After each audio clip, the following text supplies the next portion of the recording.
Just want to remind everyone at 6:30 there will be the shuttle to dinner, leaving from the hotel.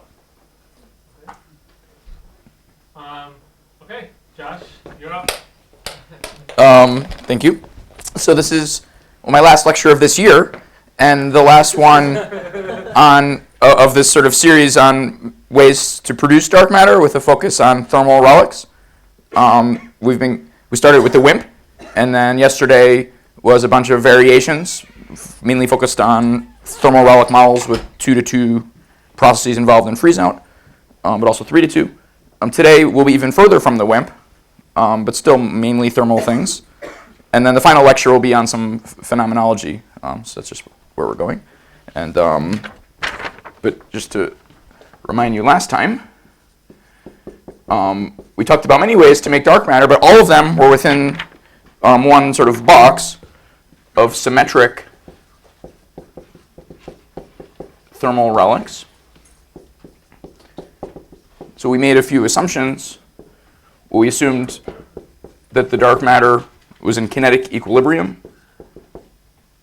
And furthermore, we assumed that its temperature was equal or at least similar to the photon temperature. For it to be a thermal relic, we assumed that it was in also chemical equilibrium, or more specifically, that there were processes that set the chemical potential to 0 when the dark matter turns non-relativistic, so when the temperature is the mass. And we assume symmetric if there's an antiparticle. So today's lecture will all be about breaking these assumptions in various ways and then seeing other ways to make dark matter once you violate these assumptions. Okay.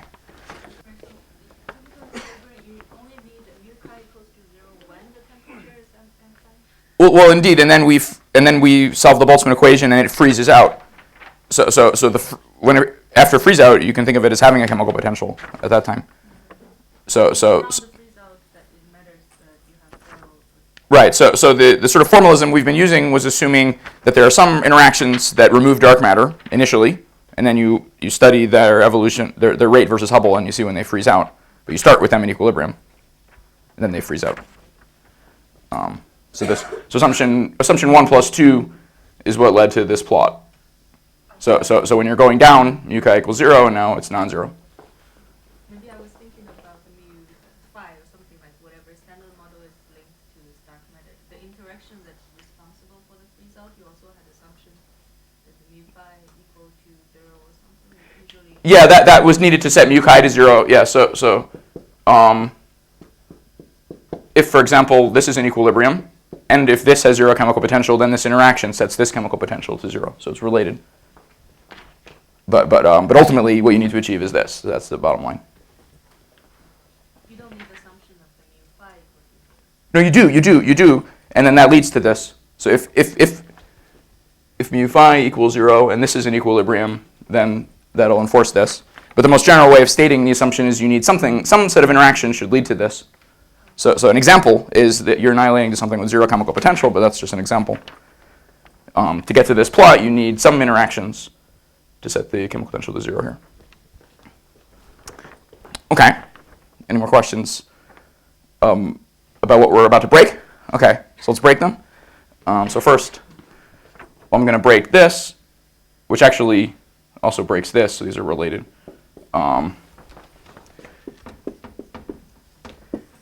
Asymmetric dark matter, the idea that maybe dark matter is like baryons.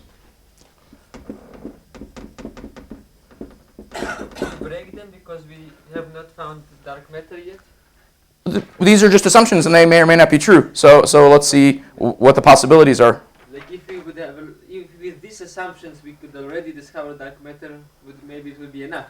Absolutely, yeah. So WIMP works. So if you're happy with one example, we could stop after the first lecture, but we don't know if it's right or not.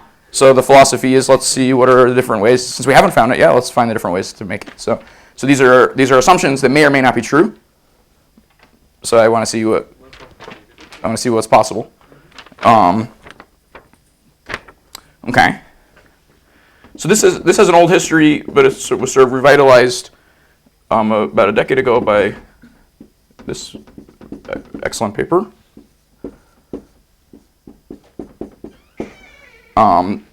And it's sort of, in a sense, it's the most conservative idea for how dark matter could be made, because it says let's use something that we know already happens in the ordinary sector.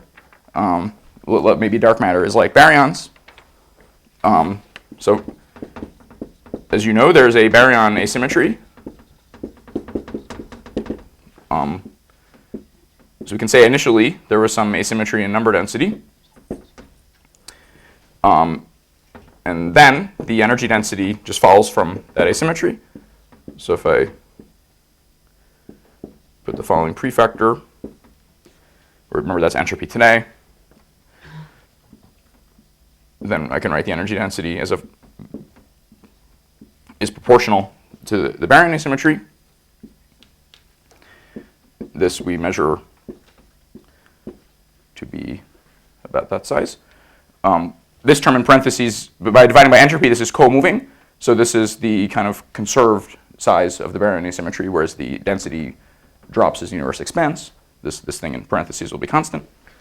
Okay, so some process initially seeded a baryon asymmetry. It had to respect Sakharov's conditions. So you need the baryon number violation, C and CP violation, and an out of equilibrium process. Something created this, and then the final energy density of baryons is proportional to that asymmetry.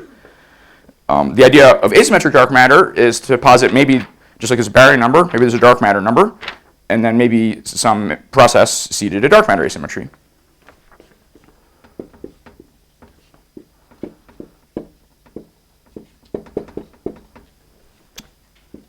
So I'll call the dark matter number x. So then this would be the idea that nx minus nx bar is non-zero. And then, well, the same equation would apply to dark matter.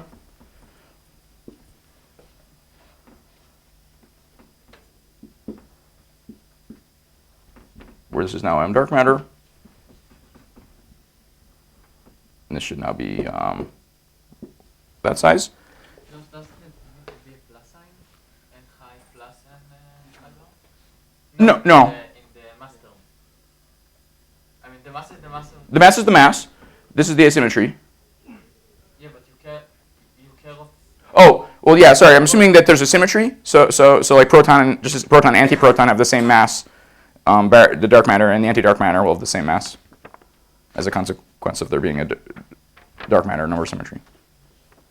Yeah, so MB equals MB bar, M chi equals M chi bar. I think he's asking why it's a minus sign in the numerator. That's the asymmetry. Right. The asymmetry is Is that what you're asking? I think it's about mass. So these are. At the end, there's no more M chi bars, right? Right. After the chi bar. Well, yeah. So the asymmetry sets the amount, and then what happens is the symmetric component is removed by something, just like for baryon. So the amount of antimatter now is very small because the matter and antimatter are annihilated, and then the final amount of matter that's left over is set by the initial asymmetry. So it's really exactly the same as baryon. Does that answer your question? Yes. Okay. So then we can also write a relationship between the dark matter and the baryon energy densities in this framework.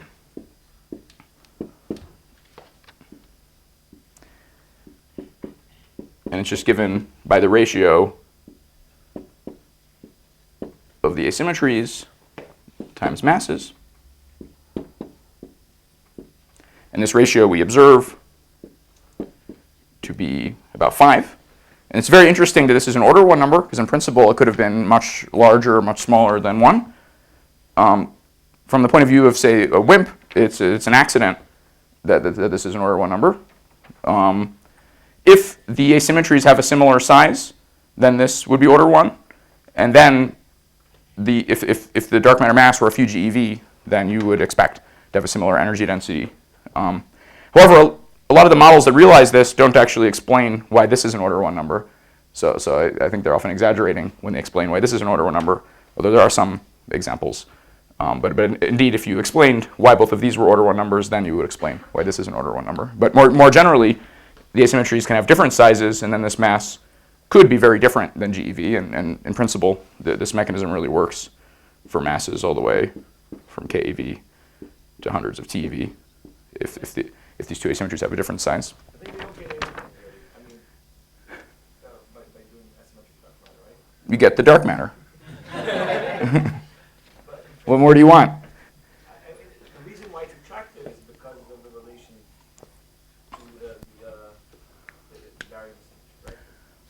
I don't know. It's a way of getting the dark matter. It's from one philosophy the most conservative way, because it's the only of the various mechanisms that we see already happens in nature.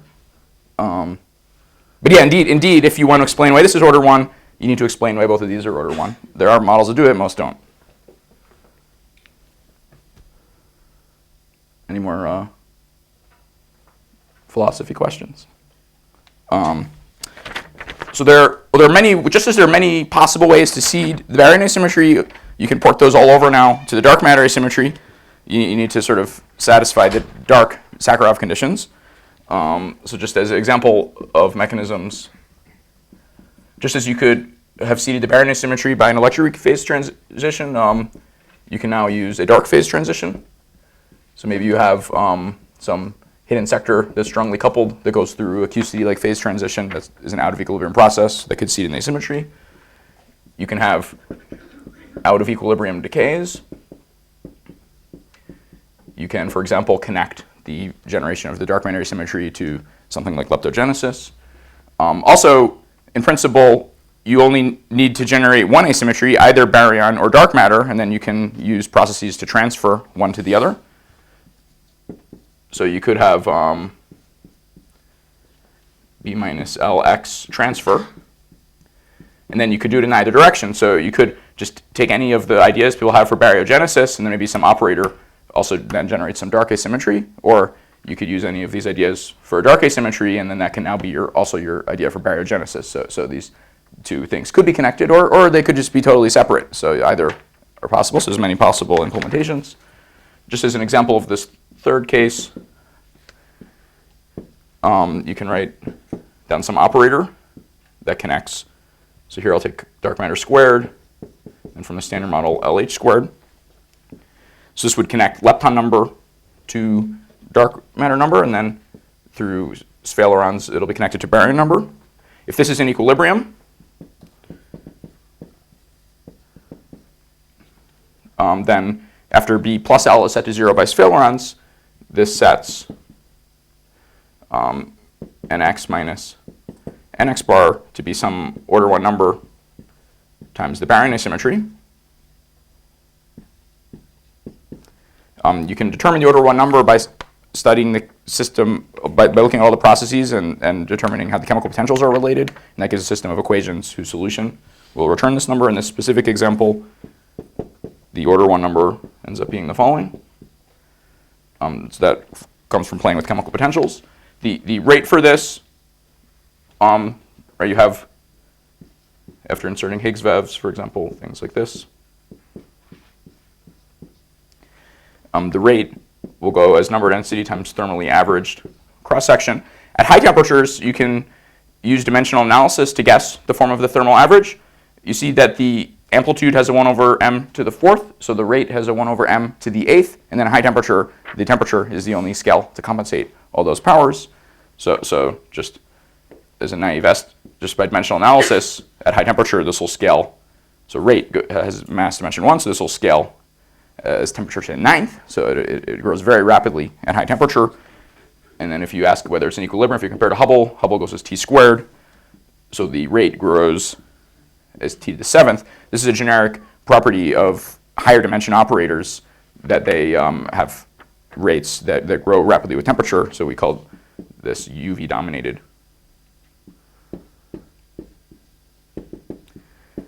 So it'll typically be in equilibrium at high temperatures, and then as you cool, at some point it might drop out of equilibrium, but even at high temperatures you can set these asymmetries equal, and then you can, for example, start with a model of baryogenesis, and then this will move some of that asymmetry into chi, and then at the end of the day you have your both your baryon asymmetry and your dark matter asymmetry.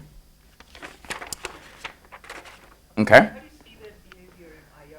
Like it's true in high temperature limit, but in what kind of? Yeah, here I'm only making a claim about high temperatures. At low temperature, well, then this T can be replaced also by masses. So indeed, then you have to be more careful. So at high temperature, I can tell you immediately. At low temperature, I'd have to think. Complicated, right? I mean, you'll get 2 powers of the Higgs VEV. So you'll have a V to the 4th, and then you'll have some functions of T and M and that'll compensate the M's. So you need to be careful at low temperature. High temperature is easier. But you can have the situation where you satisfy this relation still in the high temperature limit, and then it's easy. And that'll be typically what you're interested in. If you go to low temperature, then these will typically get Boltzmann suppressed anyway, and then you're exponentially suppressed by the Boltzmann distribution. You no longer care about the prefactor. So typically, yeah, as you cool, it'll drop and then even drop further when you hit the mass threshold from the Boltzmann suppression. Okay, so that's all I want to say about asymmetric. Any questions? Any more questions? I would still call this a thermal relic because the asymmetry can be encoded with an equilibrium distribution and a non-zero chemical potential. So in a sense, it's still a thermal relic, but it's no longer a symmetric thermal relic because of there being non-zero chemical potential. And that's what sets the abundance. So back to my list here. I now want to break number 1. So I want to ask what happens if you allow the dark sector to have a different temperature than the standard model sector.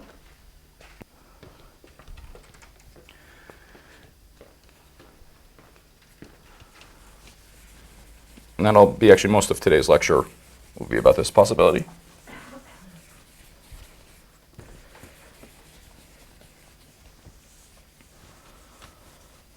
And well, both for the WIMP and then for all of the mechanisms we discussed last lecture, I was assuming that the temperature was similar to standard model temperature, but all of those mechanisms can apply in a dark sector with a different temperature. So for every sort of thermal mechanism, it can either happen at the photon temperature or it could happen in general at a different temperature. So I'm going to now discuss the formalism for how to treat a different temperature, but you can apply it in sort of the obvious way to each of the scenarios from last lecture.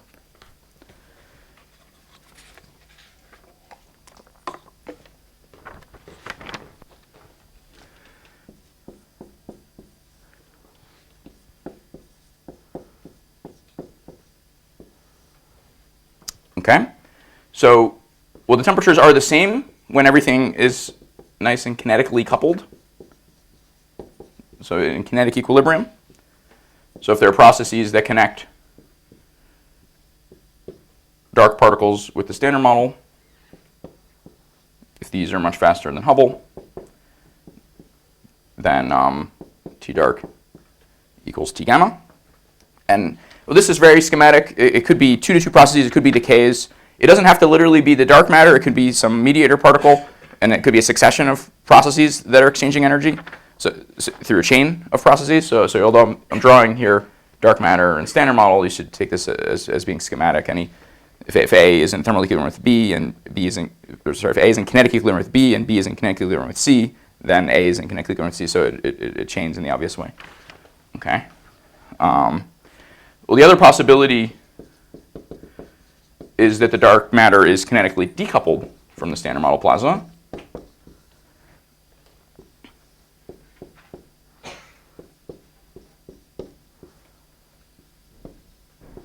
So then the energy exchange rate is much slower than Hubble.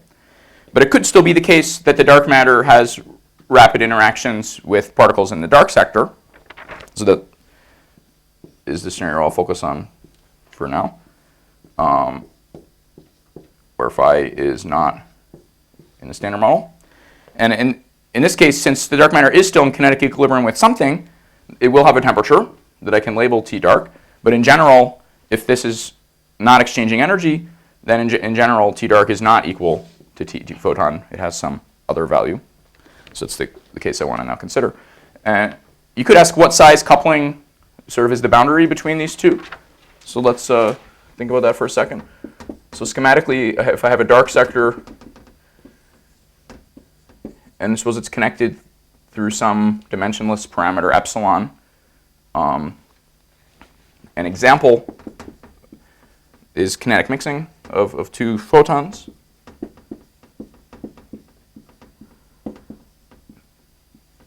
Yeah, you can redefine the photon to remove this mixing, and then you get a coupling between the dark photon and the electromagnetic current proportional to epsilon. When this decay rate is faster than Hubble, then you will satisfy the condition of rapid energy exchange through decay and inverse decay. But let's just take out, this is just an example. Let's consider epsilon schematically as some dimensionless measure of the coupling. Then in general, we can estimate the energy exchange rate. And it'll go like this: epsilon squared times some couplings times the mass scale of the particles in the dark sector. Well, in this literal example, this actually becomes alpha E and M, because that's E, but let me just write alpha dark to be more schematic to allow for other interactions. So what you want to do is compare this energy exchange rate to Hubble. And for the thermal relic story, you're interested in the question of, you could ask kinetically coupled when, because in principle, two sectors might be kinetically decoupled at some epochs and decoupled at others. For the thermal relic story, you care about whether they're kinetically coupled at the freeze-out moment. That's the key moment. So, which is when the temperature is on the order of the mass of the dark matter. So we can evaluate Hubble. We can ask, are we kinetically decoupled when the temperature crosses MK? So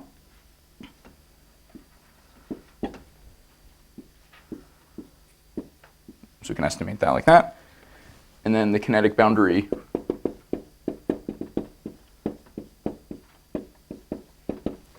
would be when gamma is Hubble. So I can plug this in and solve for epsilon. And then we would estimate it as follows. So you have this m dark matter over m Planck. So this is a small number. This ends up being about 10 to the minus 8 if I normalize the coupling strength to alpha E and M. And if I choose it as an example at 10 GeV mass, then it'll go like the square root. So that's just to give you an idea of the size of a coupling that is needed to enforce energy exchange. So roughly speaking, when couplings are bigger than about 10 to the minus 8, you're in this regime, and when the coupling connecting the sectors is smaller than about that size, then you're in this regime. And I now want to talk about this regime.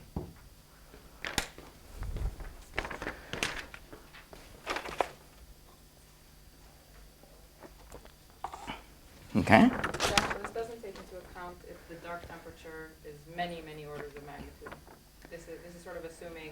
You mean this step? Yeah, that. Yeah, good. It depends now. You have to ask actually who's dominating the energy density. If the dark sector is dominating the energy density, this would be right. If the dark matter temperature is very different from the photon temperature, and if then you would get the ratio of the temperatures squared here. So here I've sort of implicitly assumed the T dark is on the order of T gamma. And the reason I made that assumption is if I'm coming at it from this side, Right. then that assumption is true. Right. Thank you. Okay, so I now want to ask kind of quantitatively, how does T dark evolve versus T gamma? A nice paper on this that I recommend is the following.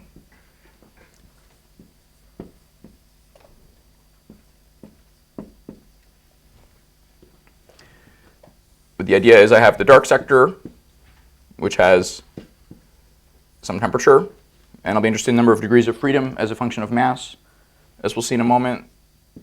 So I'll label G star SD, accounting of the number of degrees of freedom. And then I also have the standard model sector,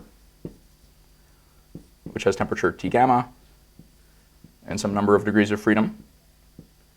So these G stars, if you remember, they sum over relativistic states, so therefore they're temperature dependent. As you cross mass thresholds, they drop. Now the key point is, just like when we discussed entropy in general, we said that it's conserved as long as things are in equilibrium. So if something dramatic happens, like a phase transition. In the case where the two sectors are thermally decoupled, then their entropies are separately conserved, and that's the key idea that lets us track their temperature evolution. both sectors separately conserve entropy in equilibrium. And that fact lets us determine how the temperatures evolved. And in fact, this is exactly the same method that is used to predict the neutrino versus photon temperature in the standard cosmology.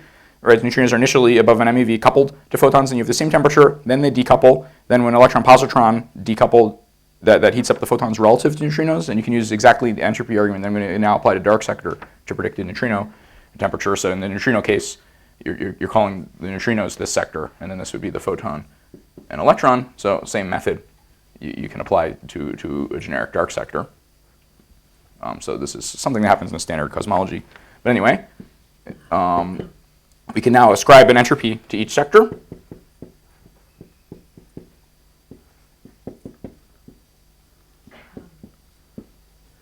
So we have a dark entropy. We have the standard model entropy.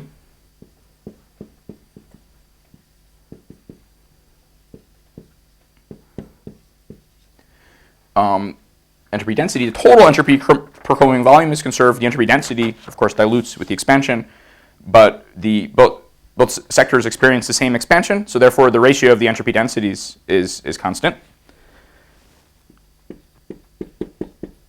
So entropy density ratio is conserved. I'm going to label that with the letter C that I'm terrible at drawing. Okay, pretend that looks like a C.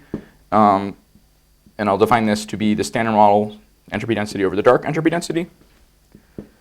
And this prefactors drop out, so that's G star S standard model over G star S dark, where again these both depend on temperature, times T gamma cubed over T dark cubed. So T dark and T gamma must evolve in such a way that this quantity stays constant. You could think of this parameter as parameterizing the initial condition for the evolution of the two sectors. Since it stays the same, you can specify it once. So we can take this as our initial condition.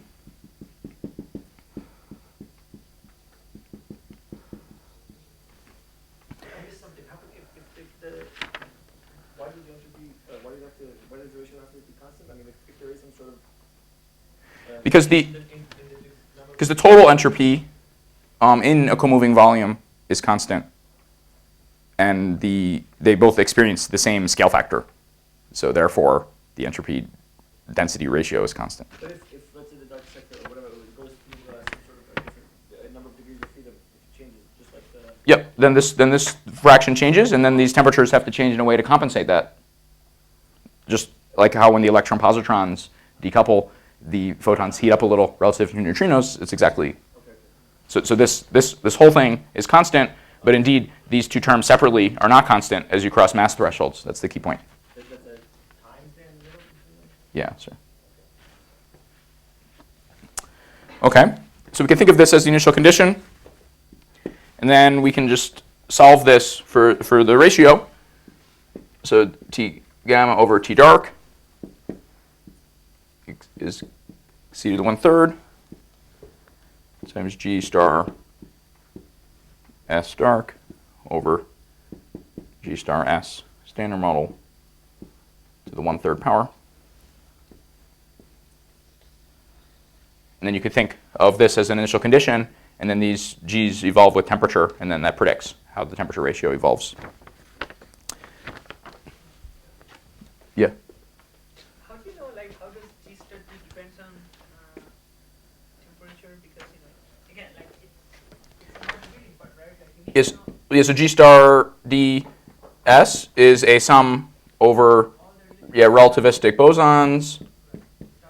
Gi. I'll drop the T factor because I'm assuming that they all have the same T dark temperature. Plus 7/8 sum over relativistic fermions. But then the question of which states are or are not relativistic is temperature dependent. So indeed, you have to specify a spectrum. And also, you have to specify, like, the initial bosons and fermion states you were starting with, right? Yeah. So you need to specify, here's my dark sector, here's its mass spectrum. And then, like, and then you can see how it evolves. But indeed, it's model dependent in the sense that this, for different sectors, this will have different temperature dependence. Indeed.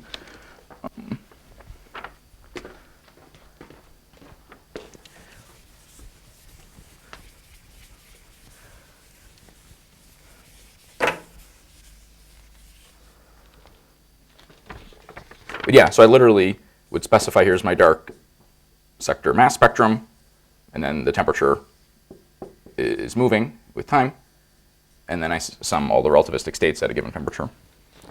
Okay, so then it depends on the initial condition. And in principle, the two sectors might never be in contact with each other. They might, after inflation, just reheat to different temperatures if the inflaton has different size couplings to them. And then so you could specify sort of your inflationary initial condition that'll choose a value of this parameter C. One common assumption might be perhaps the two sectors were in thermal contact at high temperatures. Well, that's the case of the neutrino and the electron photon were in thermal contact, and then they're not. Maybe the dark sector and the standard model have some heavy mediator state that enforced thermal contact at high temperatures, and then at temperatures below the mass of that mediator, maybe they decouple. So we can, as an example, we can assume a common initial temperature. So then T dark equals T gamma at this initial temperature that I'll call T0. And that's for the special case. If you look at the expression for C, then this term is 1. So then the entropy ratio is just given by the G star factor, the G star ratio, evaluated at T0.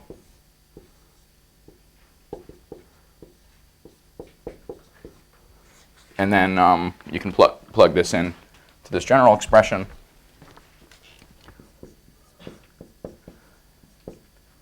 And from the Xi term, you get the following ratio. To the 1/3 times this factor where I'll make the temperature dependence explicit. You could evaluate these as a function of either temperature. So I'll evaluate them as a function of T photon.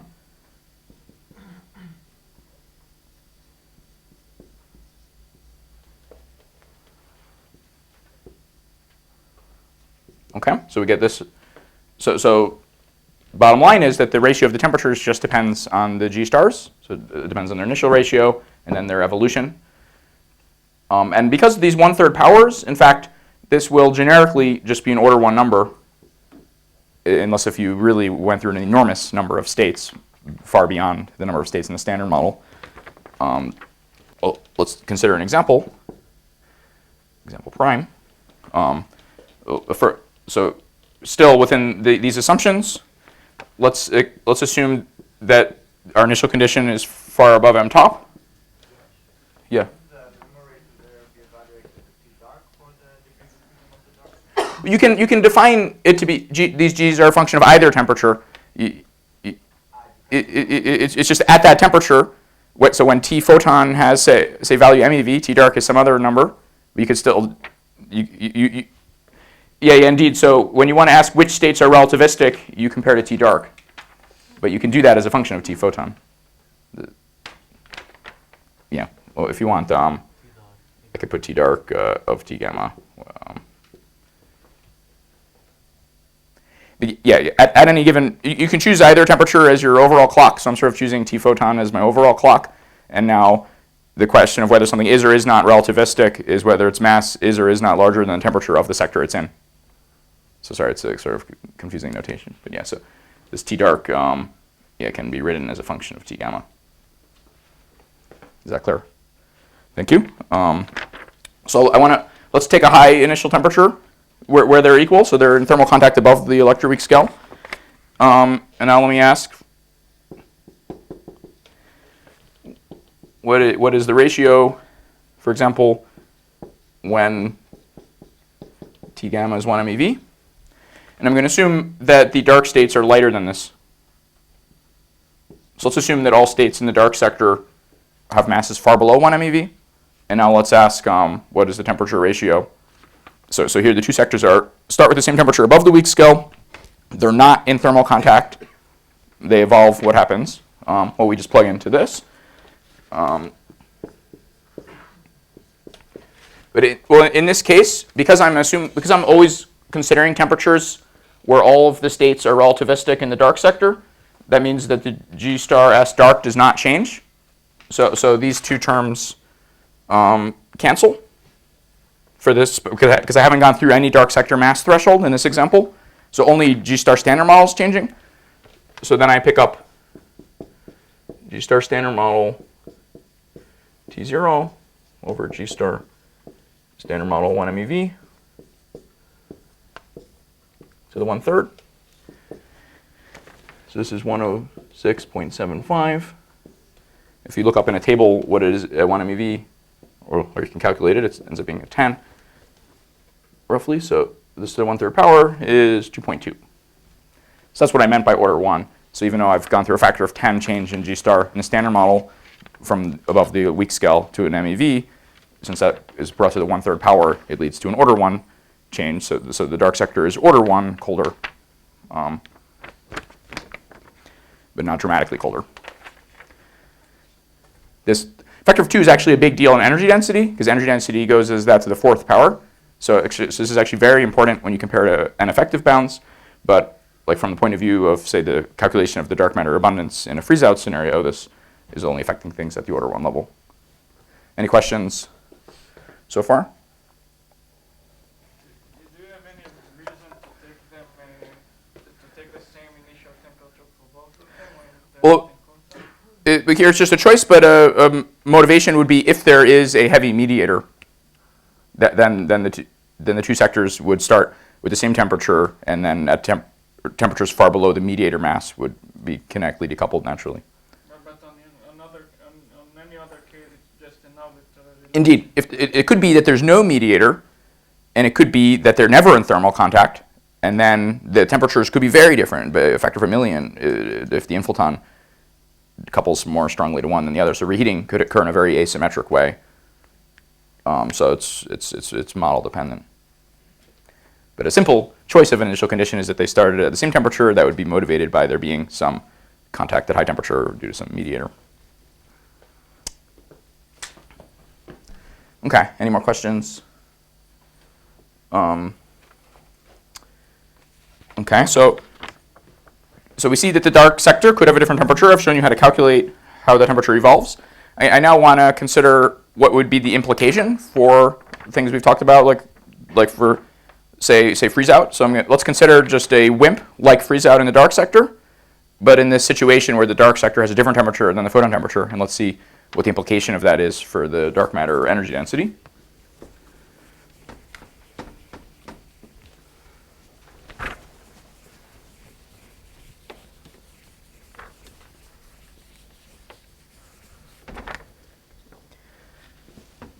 So let's consider freeze out with T dark not equal to T gamma. First, let me quickly remind you what vanilla freeze out was like. So this was from the first lecture using the back of the envelope Josh given units method. So we were at that time assuming just one temperature. Yeah, and let's just consider a WIMP-like model. All the variations we discussed last lecture can also be generalized in a similar way, but let's just go back to the simple WIMP case. So if you recall, the energy density was roughly the mass times the yield over temperature matter radiation equality, and then using set and freeze out approximation, setting n sigma v equals Hubble and plugging into here, we showed that it can be written the following way. And then we simplified this by asking how these different quantities depend on temperature. So we estimated Hubble as T squared over m Planck, entropy as T cubed. And because the number density falls exponentially with temperature, this freeze out event occurs when T freeze out is on the order of m chi. A little more precisely, it's about m chi over 20, but if I'm neglecting order 1 number is like 20, it's about m chi. Okay, and then plugging these in, we found that all the temperatures canceled, and we arrived at this expression. So that was just a quick review of what we did in the first lecture. Now let's ask what happens if the dark sector temperature is different than the photon temperature.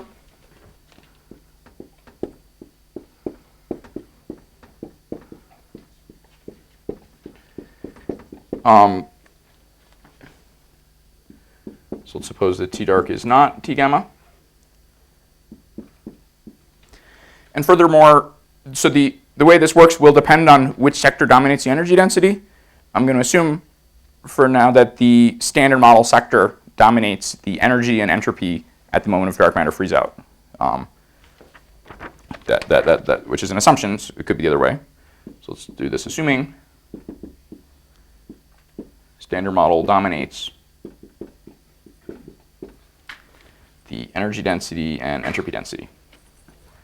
This is the simplest assumption in the sense that ineffective bounds are powerful. So if the dark sector ever dominates, that energy needs to dissipate in some way to be consistent with bounds. And there are ways to do that that are safe, but it's more complicated. So this is sort of an easier assumption from the perspective of satisfying ineffective bounds.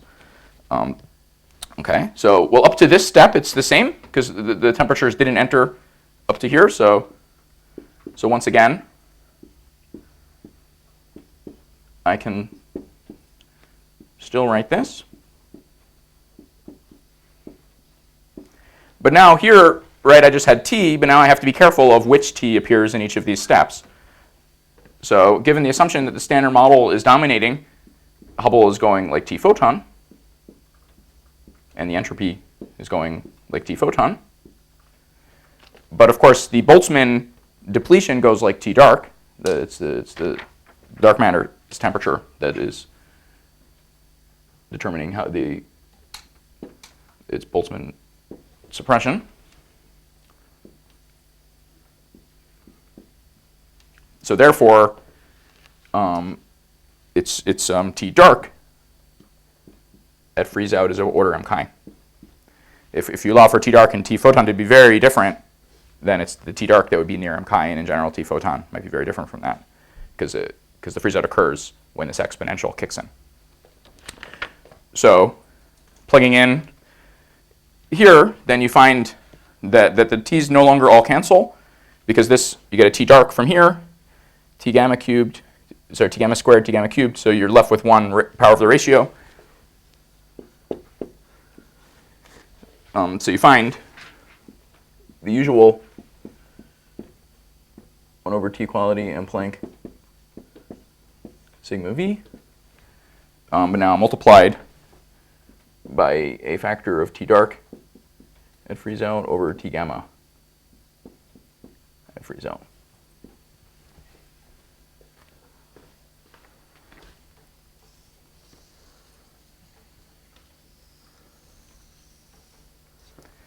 So this factor, of course, was 1 in the case where the temperatures were assumed to be the same, but in general would modify the relic density by that factor. Yeah. So in this case, the temperatures are different throughout the entire freeze-out process? All that you care about is the ratio at the freeze-out moment, because we're using sudden freeze-out approximation. N chi sigma v equals Hubble determines the number density at freeze-out. You only care about the temperatures ratio at that moment. So just before that moment, if I have rapid number changing processes, then why don't I fix the temperatures to be equal? Indeed. Then you're back in this case. So if the two sectors are in kinetic equilibrium, then this applies. The temperatures are the same. So this is interesting in the case where they're not in kinetic equilibrium, and then if the temperatures are different at the moment of freeze out, then it enters in this way. But so in this case, what's actually setting the relic density is this process you've drawn up here, right? Yep, it's the same. In both cases, it's dark matter annihilations that are setting the relic density. But if that process is fast, right before freeze out, right? And then why aren't the temperatures the same? Oh, well, sorry. So in this case here, I'm assuming phi is not a standard model particle, because if phi were a standard model particle, then you're in kinetic equilibrium. So this is relevant when you're annihilating into a particle that's not a standard model particle. Gotcha. Yeah. Thank you. I should have Made that clear. So yeah, so I imagine a dark sector with multiple states in it, and dark matter is freezing out into dark states, and then that sector might have no thermal contact with us. Yeah, when you're annihilating a standard model, that annihilation itself will keep you in thermal contact, and then you're back. So that's already the original case. Okay. And why does that dark phi, why doesn't it count for the dark matter energy density? Well, I'm assuming chi is the dark matter, so the assumption would be that phi decays. The freeze out calculation is assuming that this has zero chemical potential, so that it can set this chemical potential to zero, and that means some interactions are depleting it. So and then phi, so for example, decays, so phi is gone later. Whatever. So it could be decaying to the standard model. That decay might be out of equilibrium, or it could be decaying to dark states. Yeah, you can consider both. So there's various options. But so far, the only assumption that enters here is that phi is zero chemical potential at the moment of dark matter freeze out, but I'm assuming chi is the dark matter. When you assume standard model dominates the rho and S, do you have to assume at freeze out or At freeze out. Yeah, all that matters in the sudden freeze out approximation, all that matters is that you're solving this equation at one moment, and then you compare, you care about what Hubble is at that moment, you care about what entropy is to make it co-moving, but you just care about at freeze out. Of course, then there are borderline cases where you really want to solve the Boltzmann equations and track things, but at the factor of 2 level, you just care about at freeze out. Phi is in general lighter or heavier than psi? Sorry? Phi in general, does it need to be lighter or heavier than chi? Like, is there Oh, you could consider either ordering. So the normal assumption is that phi is lighter. If phi is heavier, then then it's what we call the forbidden channel that we analyzed yesterday, and you need to take care with the thermally averaged cross section. But here I've written things as a function of sigma v, so actually so either case applies. But now when you evaluate sigma v, if phi is heavier, then you'll get a Boltzmann suppression for the reasons we discussed yesterday. right? So if phi is heavier, then we go to the forbidden consensus. Yep, but Phi is lighter, then but like that- model building point of view, like shouldn't phi be like if it's only one dark sector and phi is lighter than chi, so shouldn't in general chi also decay to phi and shouldn't we be more bothered about decays of phi? well, I'm assuming sort of that chi is stabilized, for example, by a Z2 symmetry, and then phi is Z2 odd and Z2 even. So chi cannot decay. Well, chi is the dark matter. No, I thought you said. I thought you said. Maybe sorry. I thought you said. phi is not a standard model particle; it's a new particle. So here it's essentially, let's say, 3 sectors: one a chi sector, a dark sector, and a phi maybe an intermediate, a potent-like sector, and then there's the standard one. Yeah. So here the simplest assumption would be that phi itself decays maybe to some lighter state, like in n. Yeah, that would be the simplest. So now that my dark sector would have chi phi n, and then n is much lighter. That's that's a simple way of doing it. But there are more possibilities. The only assumption that I'm making is that some processes are setting the phi chemical potential to 0 at the moment of freeze out. If phi can decay to lighter states, and if this decay rate is faster than Hubble, that would be an example that achieves that. T gamma freeze out is just given by this C calculation that you did? Well, yeah, exactly. So you can use this calculation to determine this ratio if you want.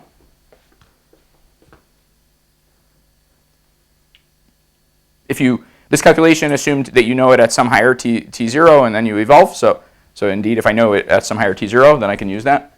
But in general, it's the ratio at the moment of freeze out, and then that was a method to calculate it. Yeah. Any more questions? In the case where you do start with a common temperature, we argued that this is order 1, and then this ends up only being an order 1 change. But more generally, it can be a very large change. And then if you ask what should the cross-section be, well, you're just setting omega to be order 1. So whereas for the standard WIMP, you get this weak scale cross-section, it now gets augmented by this term. And in cases where this ratio is a large or small number, then this can have actually dramatic implications for indirect detection, where you're predicting the size of the annihilation rate by the abundance. So you can get very different indirect detection signals in cases where you allow for a large hierarchy of temperatures. Okay, so any more questions? If not, I want to show you an example of a scenario that does dynamically lead to a large ratio of temperatures. So this sort of did not. You could, well, of course, the obvious is that you can just, as an initial condition, have a large ratio. But let me now show you. I'm going to show you a neat dynamical way of getting a large ratio. It's something. It's a type of temperature evolution that's very different than the standard model, but actually quite generic. So it's something that's called cannibalism. I'll explain later the name, but it is a long history actually. So it goes back to the early 90s.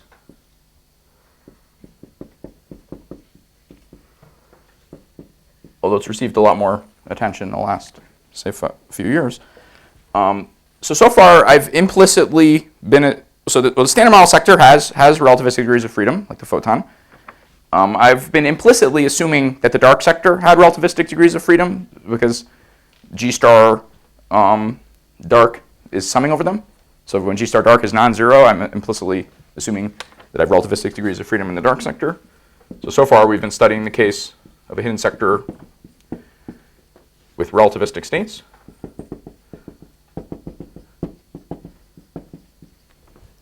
So if I order the masses, generally I have some spectrum, and then if I'm evaluating G star at this temperature, then as we said, the entropy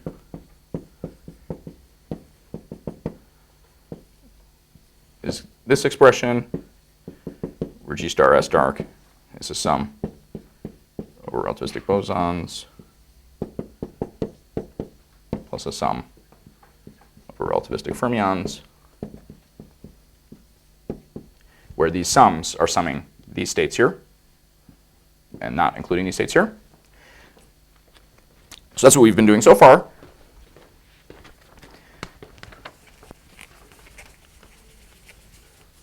But you could ask, what if we want to contemplate a hidden sector with a mass gap? This is natural if the hidden sector is some dark QCD and then you form dark hadrons. They all might be massive. So the standard model has relativistic degrees of freedom, but a hidden sector might not. So we can consider a hidden sector with a mass gap. And then we could consider the case where the temperature drops below all of the masses. And then, well, using this formalism, you would get 0. That's not very satisfying. So here by only summing over relativistic states, you're approximating the fact that non-relativistic states contribute exponentially less than relativistic states. But if all the states are non-relativistic, you need to actually include them. You'll be dominated by the lightest state. So let me label that M1. So this will be state 1. And for this analysis, I'm going to assume that there are interactions that set the chemical potential of the lightest state to 0. So I'll talk about what those interactions can be in a moment. But let's, for now, assume this. So there's some number changing interactions. Now we can ask, what's the entropy in this case? Well, if we go back to the general definition of entropy that followed from the second law of thermodynamics, it's given by the pressure, the energy density plus pressure over temperature. For non-relativistic states, the pressure is much smaller than the energy density. For relativistic, it was the energy density divided by 3, but for non-relativistic, it's exponentially smaller. So we can neglect this term. Okay, and then for a non-relativistic state, the energy density is mass times number density. And you're dominated by the lightest state, so I'm assuming that I can just include the lightest state here. Then I can plug in the form of the non-relativistic number density.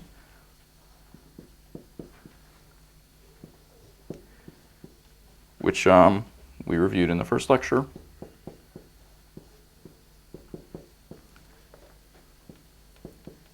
And has this Boltzmann exponential.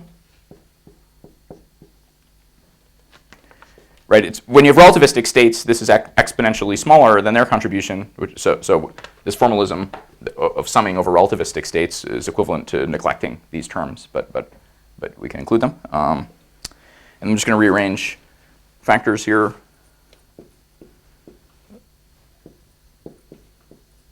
So I can rewrite this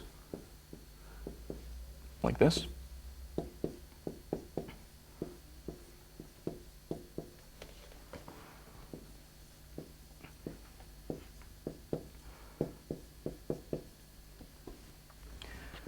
Okay, so this is an expression for the entropy density of a sector with only non-relativistic states.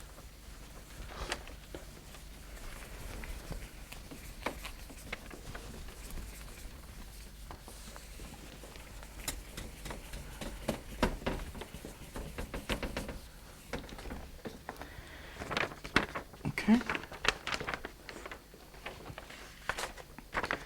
Now, we can ask, how does the dark sector temperature versus the photon temperature evolve in this sort of weird situation? Well, we can still use conservation of relative entropies. So the entropy density ratio is still conserved, and we can think of as an initial condition. So I'm now going to drop order 1 factors for simplicity.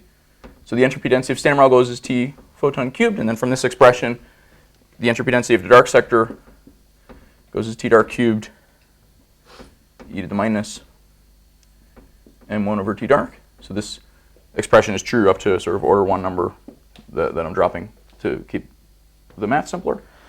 And then I can solve for the ratio.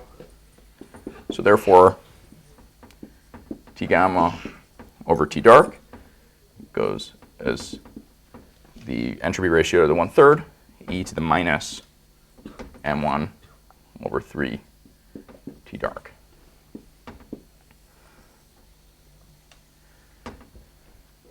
So this is really weird. As T dark drops, this becomes exponentially small, and that means that the photon temperature is exponentially smaller than the dark temperature. Yeah. Uh-oh. You were right, of course. Thank you.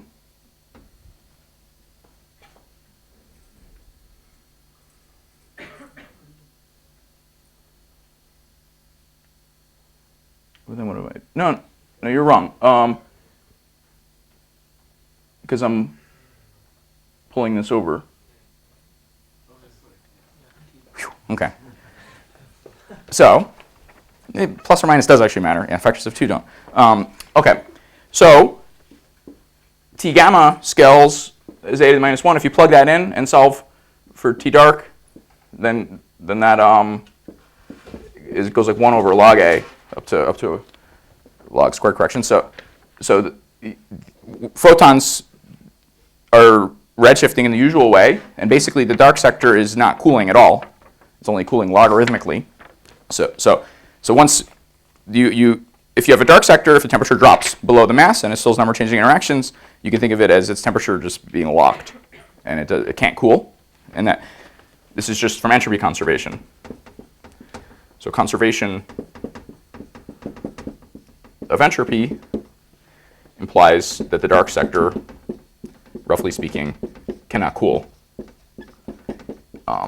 Because entropy is normally dominated by relativistic states, but if you don't have any, then the non-relativistic states have to trap that entropy, and therefore they can't cool.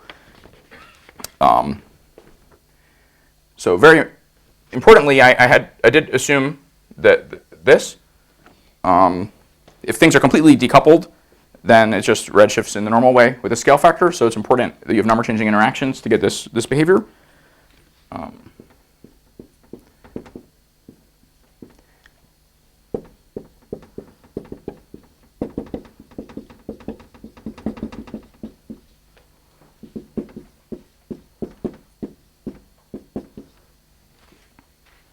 So how can we do that? Well, 2 to 2 wouldn't work among the lightest state because that's a conserving number, so you need higher body interactions. So the simplest way of doing this is with 3 to 2 interactions if the lightest state is a boson. And in fact, this happens in the simplest hidden sector.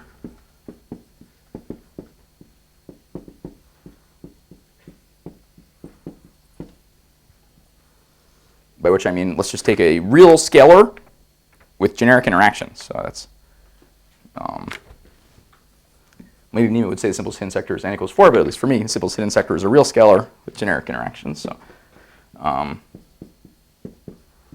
is a mass, a cubic,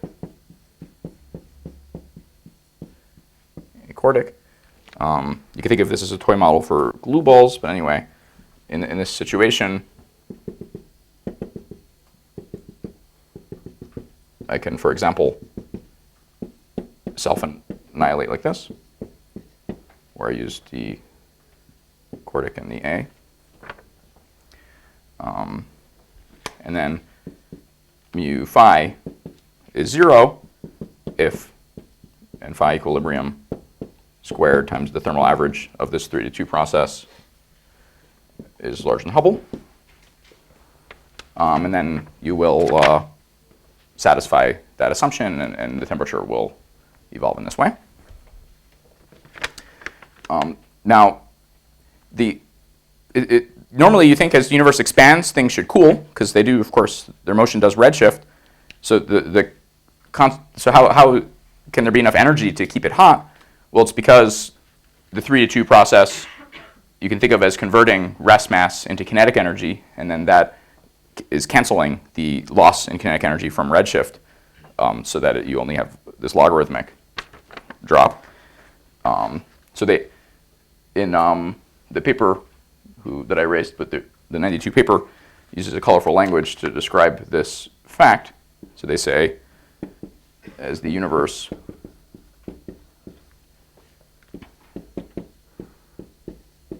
expands, phi cannibalizes itself.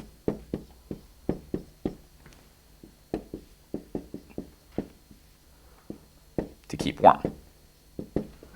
So that's why, so now people will call a particle like phi a cannibal. So if phi itself, you could contemplate models where phi itself is a dark matter, or the dark matter could just reside in a sector where phi is doing this. So those are both possible. But this is a way where you dynamically would get a large hierarchy of temperatures. If the dark matter is some heavier state that's 2 to 2 annihilating into phi in the dark sector, the temperature ratio is now an exponentially large number, and then that changes the cross-section the annihilation should have by now an exponentially large factor. So this is more interesting than the sort of factor of 2 that you get from relativistic sectors. So this way you can dynamically generate large temperature hierarchies. Okay? Yeah? What happens when this process freezes? If this freezes and the number is conserved, then it's just acts just like an inert particle who maintains a Boltzmann distribution with the temperature that goes with the scale factor. So once this decouples, then the effective temperature will go back to the usual 1 over A scaling. And so here it's really important that this is active so that you're getting energy from these. Once that stops, then you just redshift in the usual way. Sorry, but that's do both directions break down at the same time? You can't. Yeah, indeed, you have both forward and backward rates, but the number is falling, so there is still energy being converted. Right. So the kind of a process freezes out. After that, I mean, there's still a chance for 2 particles to produce 3 particles. Once you freeze out, everything stops. Yeah, roughly. So once this stops, that stops. Up to small corrections. So roughly, when it's active, then you get this weird temperature scaling, and then once this stops, then you redshift in the normal way. So any more? Yeah. Are there any limits, like, how do we think of limits on the amount by which we can hit the dark sector, like the effects of structure formation or something like that? Well, yeah, good question. It's not heating. It's always cooling. First of all, it's just cooling logarithmically. So things always cool. But indeed, it's hotter, and it'll start to dominate at some point. So even if the dark sector is not dominating the energy and entropy, once you enter this phase, after a few E-folds, it'll typically start to dominate. And now you do have to worry about N effective and so on. So if the dark sector starts to dominate, it can then decay back to standard model. You can have entropy production then, so things are complicated. You could consider just a little bit of cannibalism and such that the dark sector isn't dominating, or you could consider initial condition where it's much colder and doesn't come to dominate. If it does dominate, you do have to pay attention to now where does that energy go. And typically, to satisfy bounds on N effective, that energy should go back into the standard model sector at later times. So a quick comment. I think people are also using this cannibalism trying to address the structure formation such as the sigma 8. Yeah, indeed. The cooling is slower, as you said. Yeah, so I know Martin Schmaltz and collaborators have looked at effects of this on structure formation, and this has also been applied to dark matter sectors by even going back to 92 and more recently. So there's lots of potential applications of this, but it's still something that hasn't been explored very much. So even though it goes back to the early 90s, there's still only maybe tens of papers about that have looked at cannibalism, so I suspect there's still interesting things about this to play with. Yeah. But just, is it true that even if you avoid an effective and other constraints, can you just reach dark matter that is hot, or it's impossible?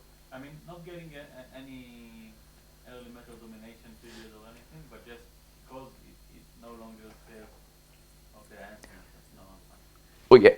I'm at least for this discussion, I'm agnostic about whether this is even the dark matter or not. I'm just showing you. The middle ball, but like convince myself that things are okay. If you're happy, I'm happy. Okay. Any more questions about cannibalism? Maybe but why 3 to 2? Why not 2 to 3 again? Well, they're both happening. In general, you have both processes, and the Boltzmann equation has a term for both. So they're both active, and then after you decouple, they both stop. But then, if it's 2 to 3 dominate, then it's not cannibalism, right? You're cooling it. It's cooling itself down. They are both happening, and that sets the chemical potential to 0, and then that's all you need. Same for a WIMP. There's 2 to 2 annihilation. There's also inverse annihilation. They're both happening, but the process being active sets the chemical potential of the dark matter to 0. Same here. But your explanation is saying something that as it expands, it cannibalizes itself to keep it warm. Yeah, indeed. So, The 3 to 2 is dominating. well, indeed, once you turn non-relativistic, if you have 0 chemical potential, you track the Boltzmann distribution, and therefore your number density falls exponentially with temperature. Yeah. So therefore, the number density is dropping. So in that sense, the 3 to 2 is having a larger effect than the 2 to 3, although they are both happening because the number density drops as a consequence of the Boltzmann distribution. So the net number is dropping, and then rest mass is being converted to kinetic energy. But indeed, yeah, you always have rate and inverse rate, but for non-relativistic species still will deplete in number overall. Yeah. So your entropy argument didn't rely on this 2 to 2 process, right? So Yeah, but it relied on this equation, and this equation implicitly is assuming that mu1 equals 0. Otherwise, I have to include the chemical potential here. Mu1 equals 0 requires number-changing interactions that are faster than Hubble. And this is an example. But If I just had the phi cube term. does that work? I think that would still be okay. You can glue 3 of those Yeah. together to get Yeah, just phi fourth doesn't work, because then I would only have 2 to 2. Just phi cubed should be fine. But then what was 3 to 1? Well, So just connect with the middle. yeah.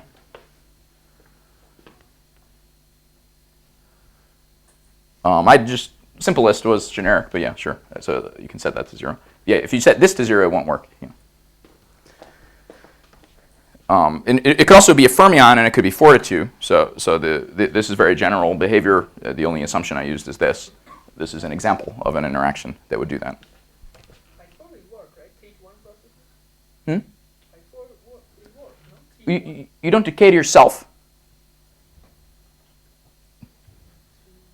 You could have 3-body decays, but phi can't decay to itself, so there's no contribution.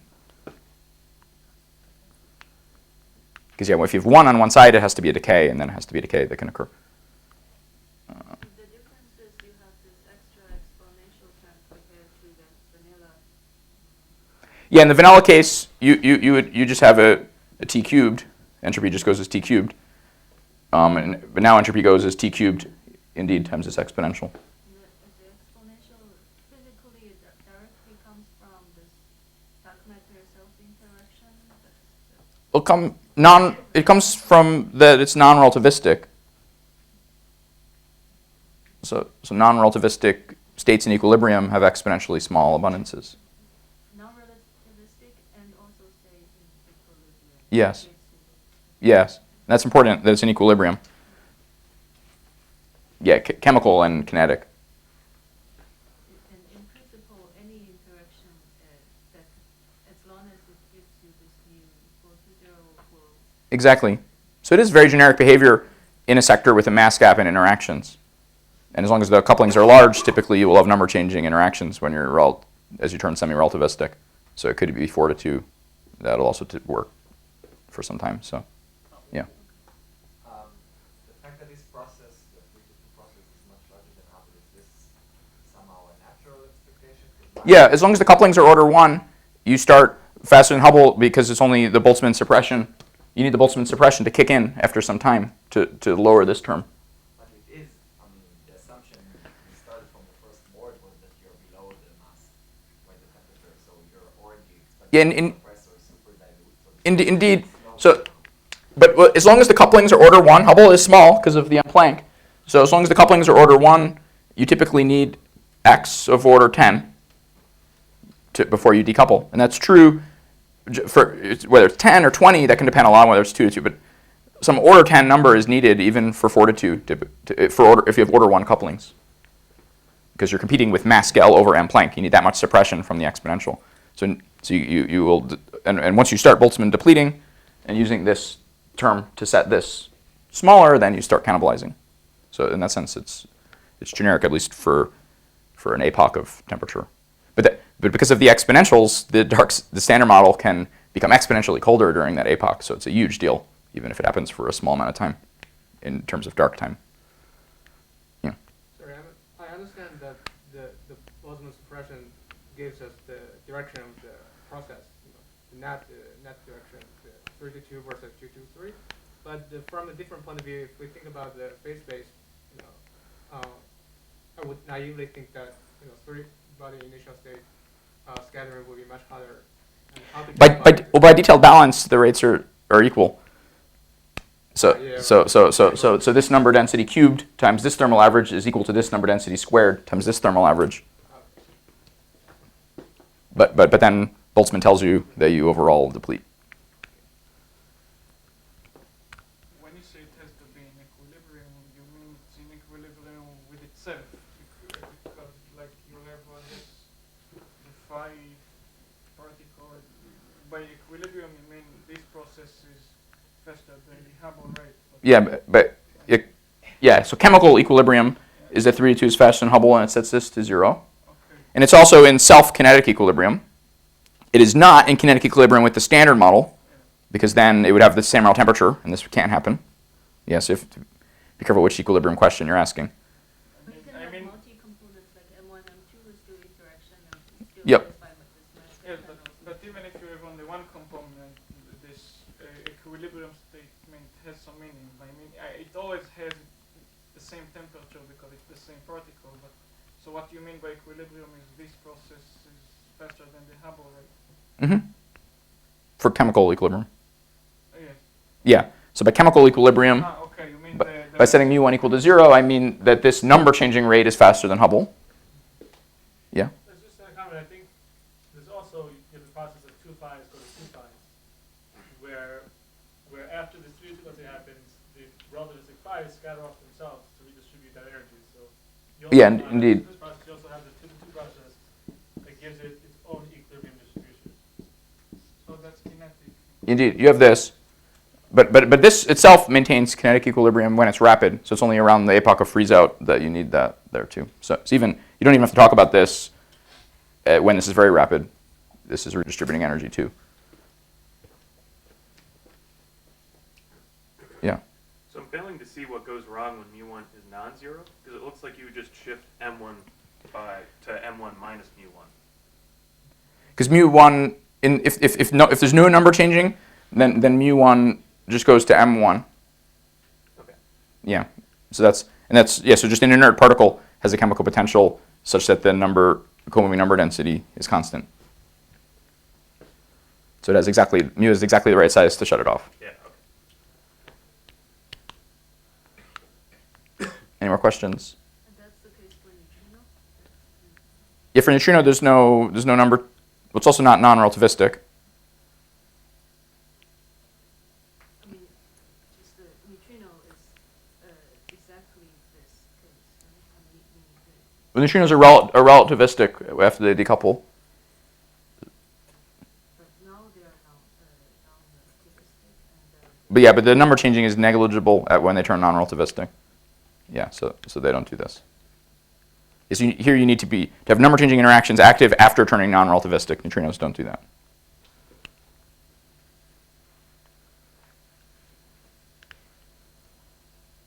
Any more questions? How much time do I have? Do I have more time? 10 minutes to lunch. Like 15 minutes to lunch. So But if there are no more questions, then you should go on for 10 minutes. Okay, I want to talk about FIMPs. I'm going to talk about FIMPs. We started like 20 minutes late, right?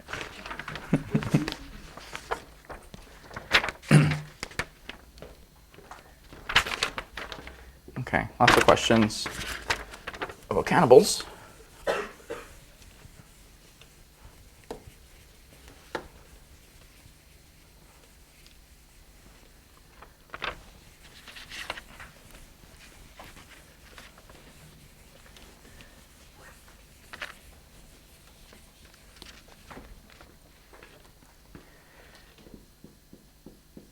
Okay, so I did want to talk about FIMPs less, but I'll talk about FIMPs until you stop me. Okay. So FIMP is a feebly interacting massive particle. So in our progression of getting further away from WIMPs, I'm now much further away. And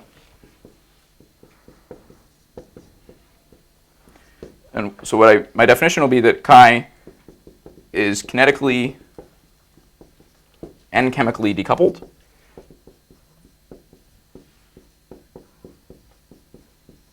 So no more dark temperature. So it's just an inert particle, but dark matter could be produced, could be inert when it's produced. In this situation, it is non-thermal, and the abundance now depends on the initial condition, so it's UV sensitive.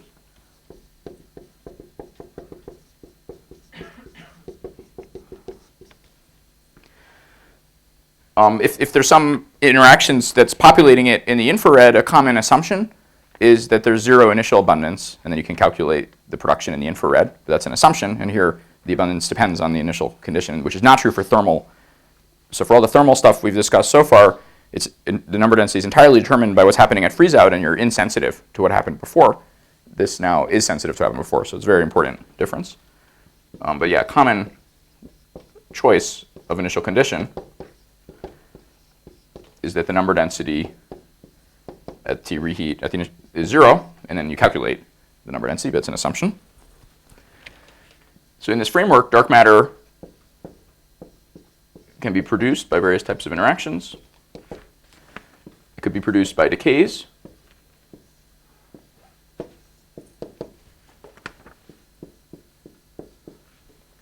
could be produced by scattering.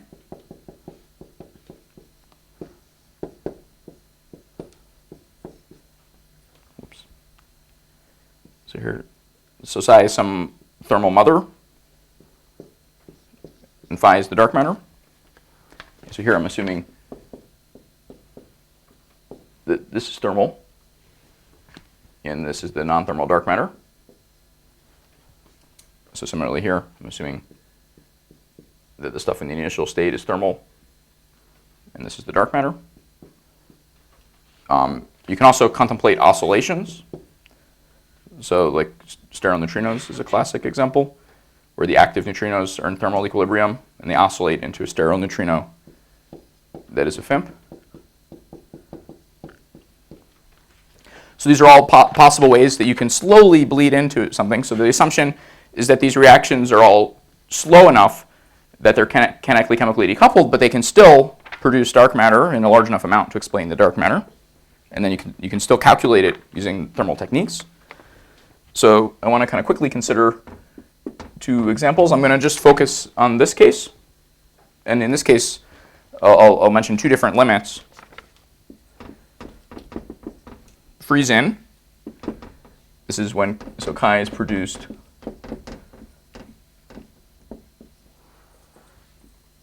when psi n psi is equal to n psi equilibrium.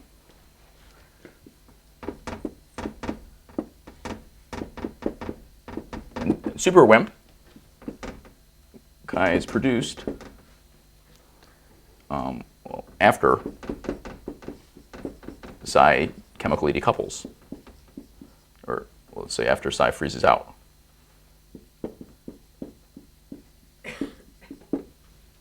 So in general, a model can produce chi through both A and B, and then either one can dominate depending on the parameter space. But the dominant production of chi could occur while this is still in equilibrium, or, and that's case A, or the dominant production of chi can occur after this departs from equilibrium and then at a later time decays, and then that's case B.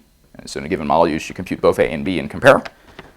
But people call freeze-in the case where A dominates, and they call super WIMP is a name for the case where B dominates. So let me talk a little more about freeze-in.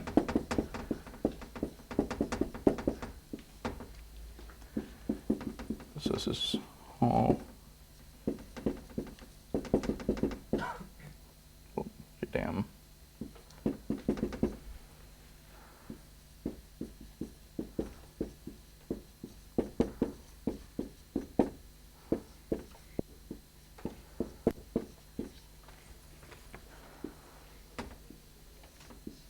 So if you look at the yield plot of y versus x, freeze out was like this. You start with a large number and then become constant.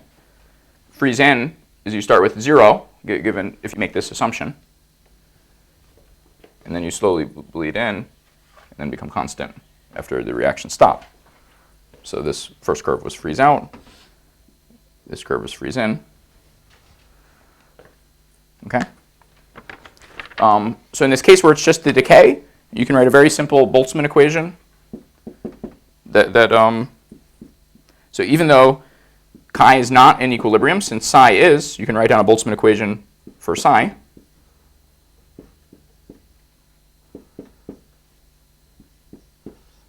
And you can solve this equation to predict the amount of chi.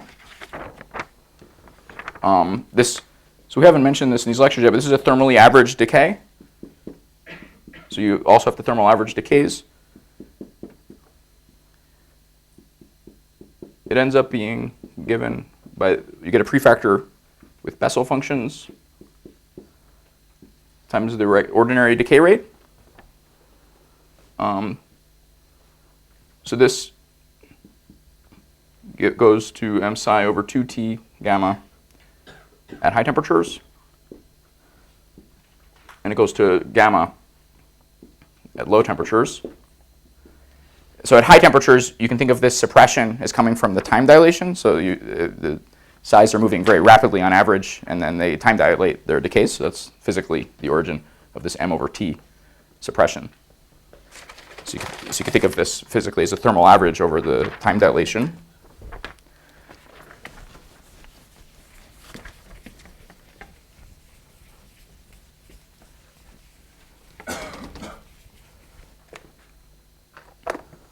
And then if you solve this equation, you can write it as an integral over temperature.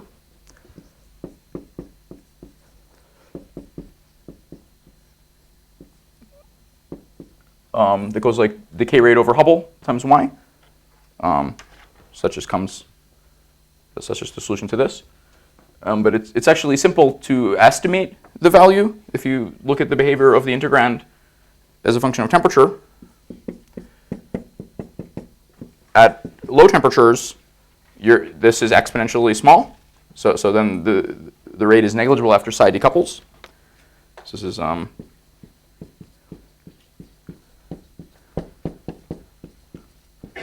this is proportional e to the minus m psi over t. At high temperatures,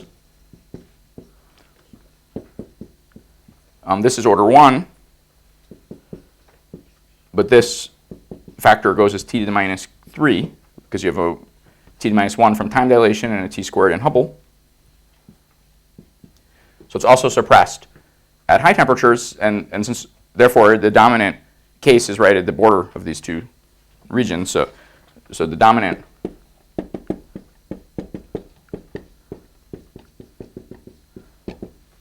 production is when the temperature is on the order of the mass of the mother. So this is a generic feature of freeze-in. It also turns out to be true for 2-to-2 processes. So your dominant production is right at when the temperature is on the order of the mass of the thermal mother. And then it's simple to estimate the yield that you get from this integral is just gamma over Hubble, where Hubble's evaluated at m psi.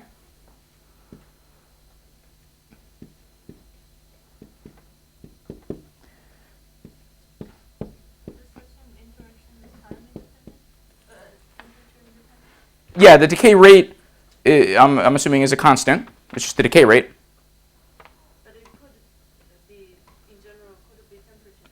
Well, decay rate is, the temperature dependence only comes in from this prefactor. It's just from time dilation. If you consider freeze-in for a 2-to-2 process, then there can be temperature dependence. But a decay rate, the old temperature dependence is encoded in this prefactor.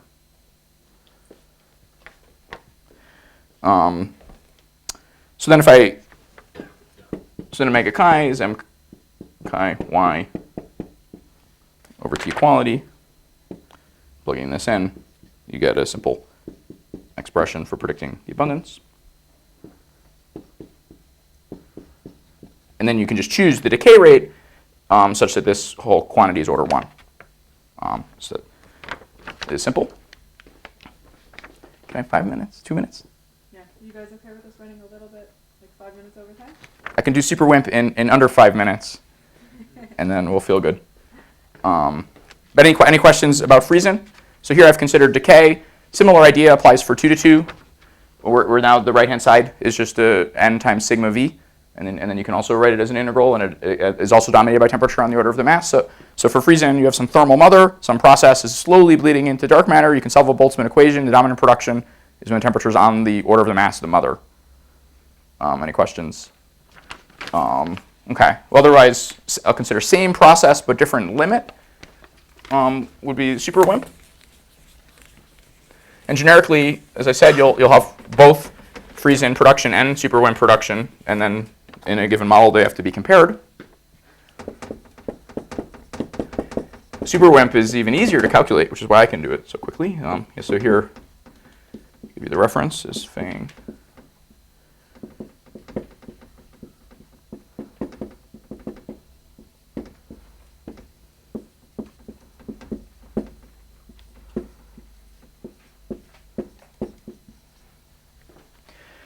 So what we just did, the freeze-in, that it was the production while psi was still, temperature's on the order of psi is still in equilibrium. But then psi itself might go through a freeze-out process, and then you could have some relic density of psi left over after a freeze-out. So super WIMP is a two-step process. Psi freezes out is step 1.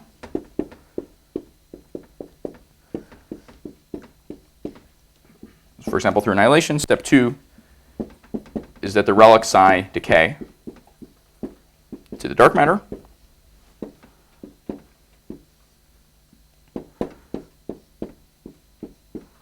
And the reason this is so easy is for every psi, you get 1 dark matter. So you just have to count the number of psi, and that's the number of dark matter. So yield of chi equals yield of psi at freeze out. Then you can use the usual WIMP methodology to compute this. And then you have the yield. So if we ask for the relic density,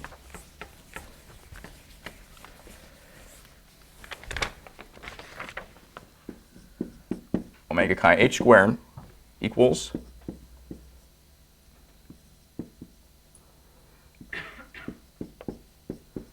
here I put the real prefactor because I want to have equal signs for this. Y chi is equal to y psi.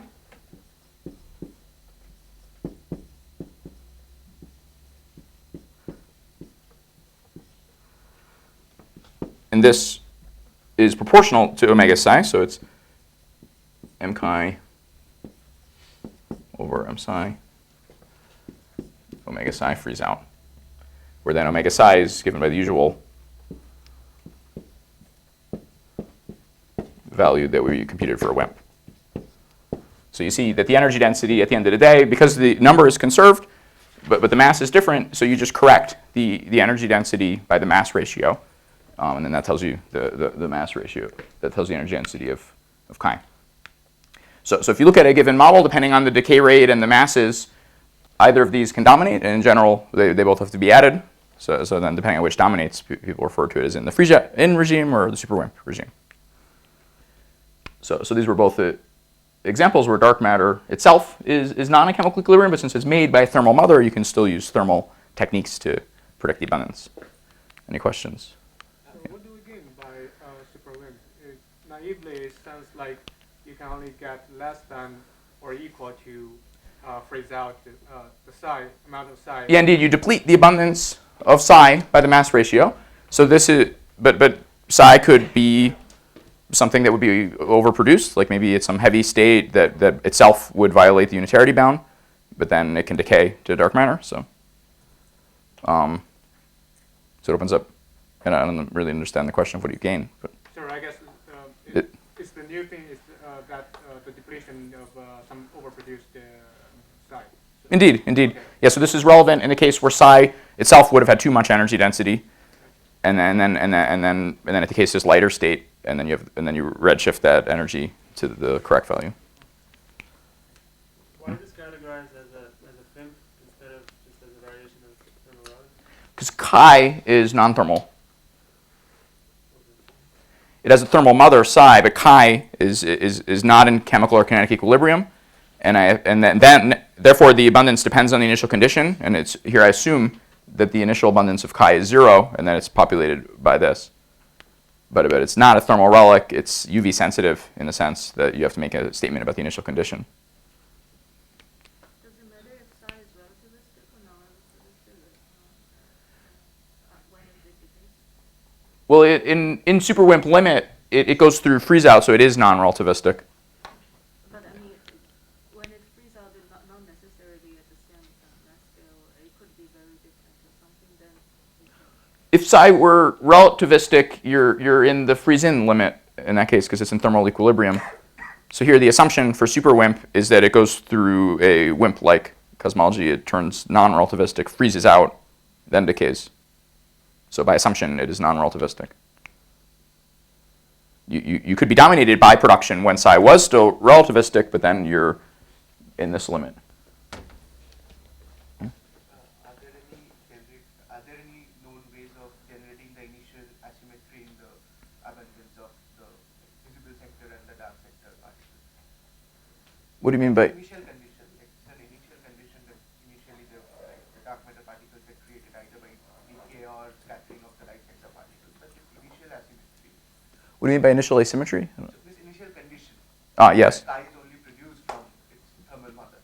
That it was not there in the original. Yeah, indeed. So that constrains the reheating model. So for example, the inflaton itself should have a very small coupling to chi. And that is model dependent. So there, you could consider models where the dominant production of chi just comes from at the reheating epoch, or its coupling can be small to the reheating dynamics, and then the dominant production can be through the interacting states, like in this case. Yeah. So should we assume that FIMPs are always inefficient at redistributing their energy?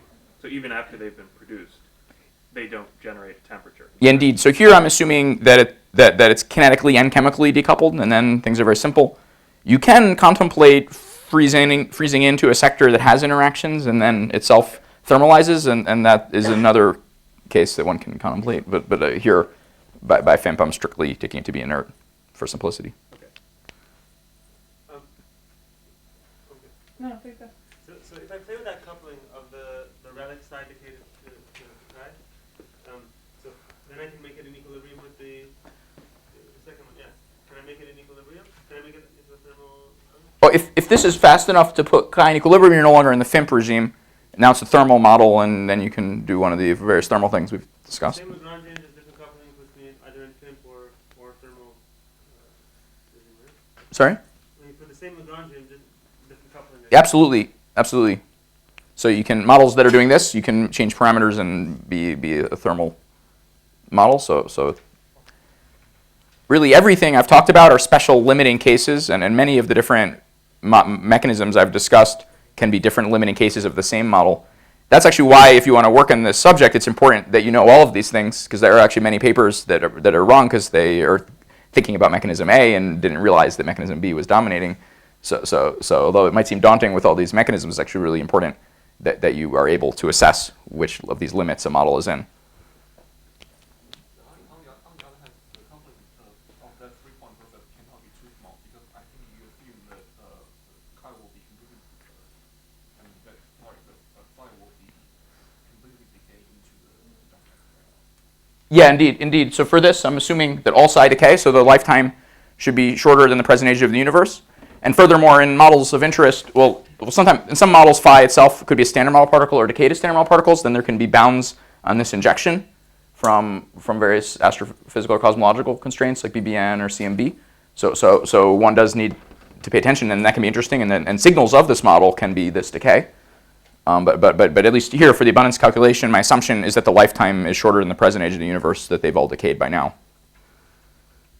Just a comment about terminology. So I guess you've chosen to call super WIMP anything that, well, I would normally just call freeze out and decay. Mm-hmm. So just to point out, it could be that the process that's freezing out is not a WIMP-like. It could be some other number-changing process that is freezing out. Oh yeah, indeed. So this could be some SIMPy thing. Exactly. Absolutely. Yeah. So this, as I've drawn here, was an example. I agree with you completely. I would define super WIMP to be that you freeze out through some mechanism, and now you can apply any of the methods from last lecture. Right. And then it decays later. Right. Although then you could end up with a completely, I mean, the WIMP part in that word would, I mean, it's sourced by the Indeed. Original. You wouldn't call it 3 to, I mean, it would be funny to Oh. call it 3 to 2 freezing out and decaying, or 4 to 2. Sure. In this paper, they had in mind that it's WIMP-like, and they called it super WIMP. You maybe a more general thing would be to call it freeze out and decay, and there are some papers that call it that. Sometimes I call this whole thing that just for simplicity, and that was sort of an early paper that highlighted it. But you can call it either. But yeah, indeed. But indeed, this step could be SIMP, it could be co-scattering, it could be forbidden, it could be co-annihilation. Anything from last lecture could have happened here, and then you decay. So freezing in the dark matter can be very heavy without violating unitarity. Indeed. So you could contemplate a model that it would have violated the unitarity bound. It could be PeV, and then you could choose the right mass ratio, and then so in that sense, it opens up a bunch of models that where psi itself would have not worked. Yeah, you do have to be cold enough, so you need to redshift to be cold by the time the photons are 1 keV, this should be non-relativistic. So indeed, you have to pay attention to constraints. I'll talk about warm bounds next lecture. I just want to end by showing you a scary flowchart of what we've talked about, but I'm not going to talk anymore, so we can eat. But I just want you to know how what we've talked about fits in to what is known. So it's scary, but any of these are possible, whether you like it or not. So dark matter is either thermal or non-thermal. We've discussed all of this side, basically. We've just now discussed this. Axions would live here. So anyway, these lectures have focused on things that are theoretically closest to the WIMP, but this is how it fits into ideas that people have had for how dark matter could be produced. So I'll just end by letting you soak that in.